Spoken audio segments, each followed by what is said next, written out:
Hello, Chem 1A. This is Chapter 11, Lecture Video 10, and we're going to be talking about molecular orbital theory. Molecular orbital theory is a different take on bonding from valence bond theory, which is what we spent the last few lecture videos going over. So, what is it? Molecular orbital theory is different from valence bond theory. How is it different? Well, in valence bond theory, we say atomic orbitals either overlap with each other to form a bond, or they mix together and form hybrid orbitals, which then overlap to form bonds. And valence bond theory does a great job of predicting the correct bond angles and shapes that we see in VSEPR. Molecular orbital theory does this completely different. Atomic orbitals are treated like waves that can either constructively or destructively add to form new molecular orbitals. So instead of forming hybrid orbitals, we form like an overall molecular orbital. Now, when we think about constructive and destructive interference, or adding together of these atomic orbitals that we treat like waves, constructive interference is when two waves are in sync with one another. So in other words, they would go kind of the same. Their peaks and troughs are at the same. This is constructive, right? Destructive interference is when two waves are out of sync with each other, right? So something like this. In this scenario, we have destructive addition of our atomic orbitals, or in other words, destructive interference. Destructive interference is not typically good for bonding. Constructive interference is good for bonding. So in molecular orbital theory, unlike valence bond theory, we say that the electrons in the molecule are delocalized. What this means is that they are in molecular orbitals that span the entire molecule, as opposed to specifically in between two atoms that valence bond theory predicts.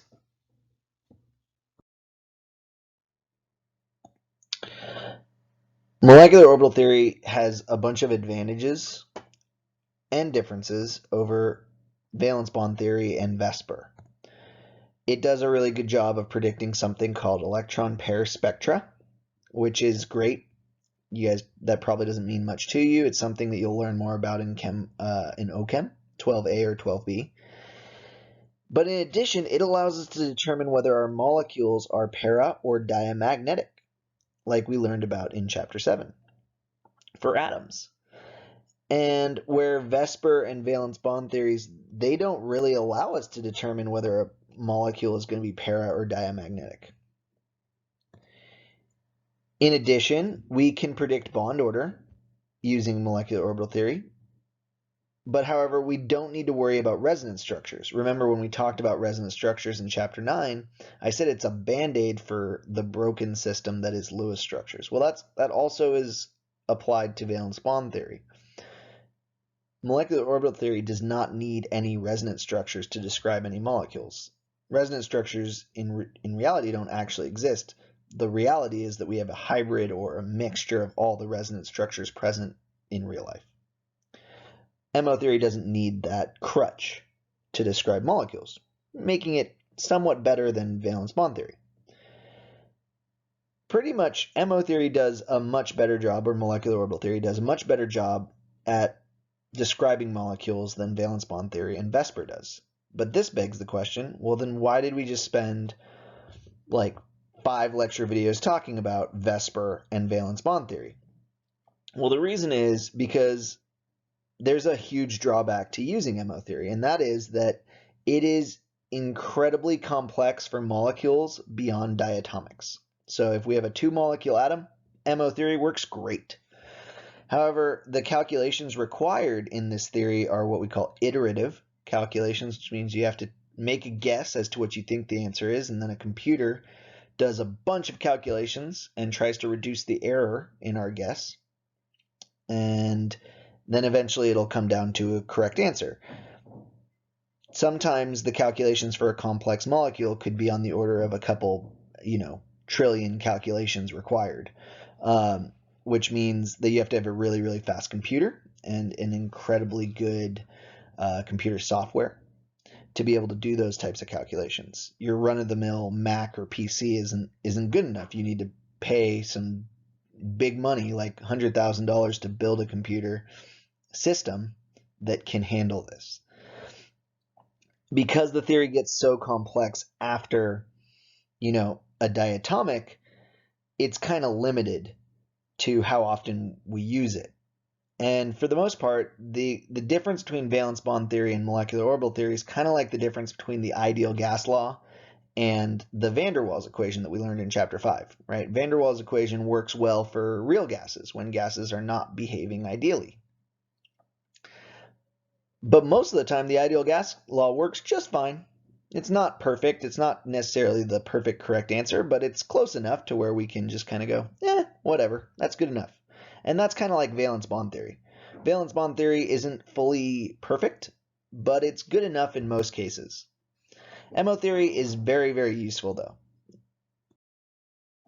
So let's talk about MO theory.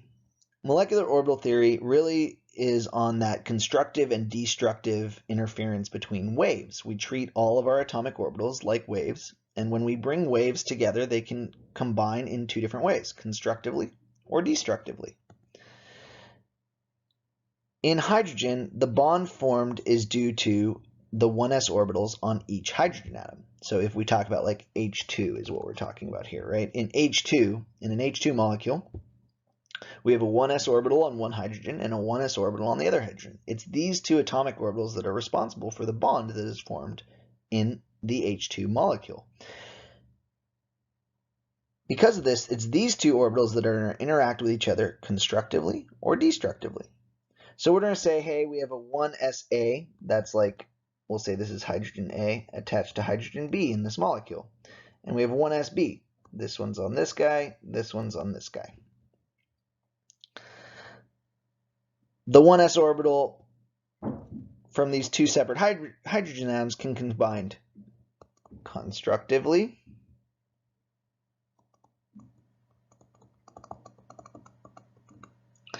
or destructive.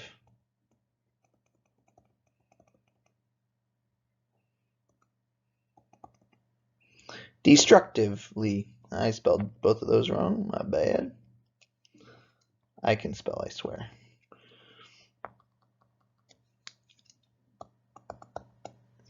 Now, what is constructive interference? Well, we're treating these like waves, and as we know, waves kind of go up, down, up, down, up, down, up, down, up, down.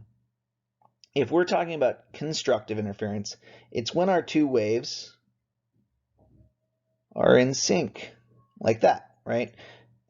Trough in a trough, peak in a peak, trough in a trough, so on. These are aligned together. That's what we're going to see when we have constructive interference. When we have destructive interference, it's kind of the opposite. All right, now you see, hey, there's a peak here, there's a trough there, there's a trough here, there's a peak here. These guys are not aligning perfectly. They're actually exactly opposite sync, which means this is what is going to be when we have destructive interference. Now, that's all great and grand. You kind of need to have some idea of what that means. But mostly, when they constructively interfere with each other, we form a molecular orbital. When they destructively interfere, we form another molecular orbital. So when we combine two atomic orbitals, we make two molecular orbitals, or MOs. When the orbitals are added, like I said, this is due to constructive interference.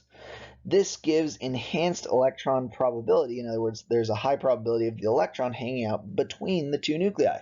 In a bond, that's kind of a good thing. We want the electrons to be here holding these two atoms together in between the hydrogen, right? Like if we're up here. It's good that the electrons in the bond are in between the two atoms. This is why we call this a bonding molecular orbital when we have constructive interference. When we have destructive interference, this is when our molecular orbitals are being subtracted. This creates what we call a node between the two nuclei. And a node, really what that means is that there is a exactly zero probability of finding an electron in a node. So if we have, it's a location between two nuclei where there is no probability of finding an electron. If we have a node here, that's kind of bad news as far as bonding goes. That's not good. It creates an unstable structure. This is why we call it an antibonding molecular orbital. So when we have constructive interference, we form a bonding molecular orbital. When we have destructive interference, we form an antibonding molecular orbital. Now, all of this is typically done through Okay, so let's talk about molecular orbital diagrams. Molecular orbital diagrams are what we primarily use to discuss MO theory.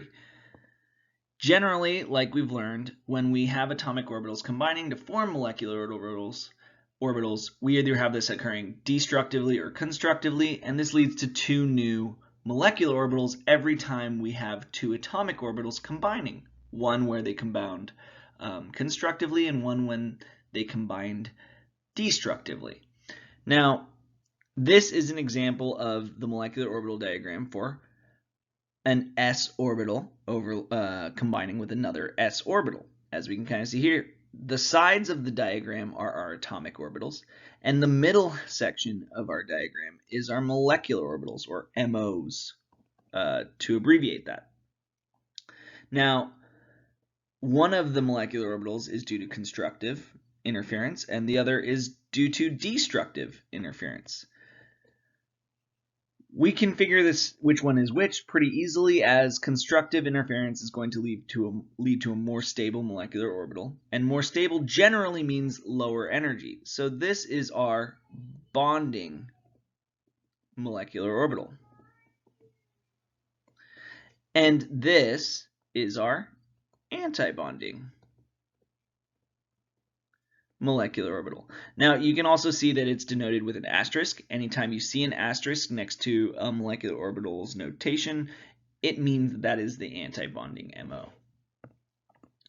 Now, when we are using these diagrams, this is just the generic version of a s orbital combining with another s orbital MO diagram. Now, if we want to make this more specific to, let's say, a diatomic like hydrogen, we need to write the element on either side of the atomic orbitals. So these are kind of the atomic orbitals that this element has and how many electrons it has in it. We'll show that in a second. And in the middle, we have to put the H2 molecule up top. This completes our molecular orbitals kind of structure for specifically the diatomic that we're talking about. Now, we're only going to deal with diatomics for molecular orbital diagrams, so this is kind of how it's always going to look.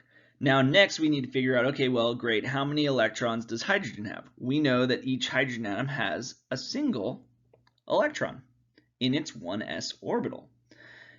Now, to do the middle section, our actual molecular orbitals, and fill those, we need to add up all the electrons on either side of our diagram, and that's the number of electrons that we can put in the center of our diagram. So since I have 2, I can put one up, one down here in my sigma bonding orbital.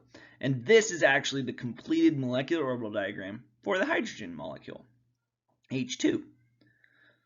Okay, so we're going to get into this in a little bit more depth and do a little bit more complex versions in the next lecture video. But if you have any questions, please let me know. I'm always happy to help.